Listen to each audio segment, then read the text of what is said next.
Hello guys, ഇഷ്ടം മാത്രം പുത്തൻ പ്രൊമോ വിശേഷങ്ങളിലേക്ക് എല്ലാ കുട്ടിക്കാർക്കും സ്വാഗതം. അങ്ങനെ നമ്മുടെ പുതിയ പ്രൊമോയില് നമ്മുടെ നമ്മുടെ ചിപ്പിമോൾ ഇങ്ങനെ ഉറക്കുവാട്ടോ. അപ്പൊ ഉറക്കുന്ന സമയത്ത് നമ്മുടെ ഇഷിതയോട് നമ്മുടെ ചിപ്പിമോൾ ചോദിക്കുന്നുണ്ട്, എനിക്ക് എന്നാ ഒരു കുഞ്ഞനിയൻ അല്ലെങ്കിൽ അനിയത്തി വരുന്നേ എന്ന് ചോദിക്കുന്നുണ്ട്. അപ്പൊ ഇഷിതയുടെ മുഖം പെട്ടെന്ന് വാടുന്നുണ്ട്. ഇഷിതയുടെ മനസ്സിൽ ഇപ്പോഴും താൻ ഒരു അമ്മയാകില്ല എന്നുള്ള ഒരു ചിന്തയാണല്ലോ ഉള്ളത്.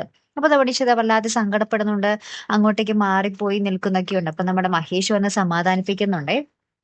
ഇപ്പുറത്ത് നമ്മുടെ ആകാശിന്റെ വീട്ടില് നമ്മുടെ ആദി മോൻ രചനയോട് പറയുന്നുണ്ട്, നമുക്കൊരു വാടക വീടെടുത്ത് അങ്ങോട്ടേക്ക് മാറണം, ഇവിടെ നിന്നാൽ ശരിയാവില്ല എന്ന് പറയുകയാണ്. അപ്പൊ ഇതും കേട്ടിട്ടാട്ടോ നമ്മുടെ ആകാശ് വരുന്നത്. അപ്പൊ ആകാശ് വന്നിട്ട് ഭയങ്കര ദേഷ്യപ്പെടുന്നുണ്ട്. അല്ലേലും നല്ല തന്തയ്ക്ക് പിറന്നാലല്ലേ നല്ലൊരു മോനാകുള്ളൂ എന്ന് പറയുകയൊക്കെ ചെയ്യുക കേട്ടോ.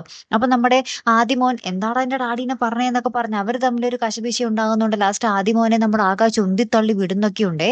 അപ്പൊ ഇനി എന്തൊക്കെയാകും സംഭവിക്കാൻ പോകുന്നതല്ലേ? കാത്തിരുന്നേനെ കാണാട്ടോ. അടുത്തൊരു വീഡിയോയുമായി വരുന്നത് വരയ്ക്കും ഗുഡ് ബൈ.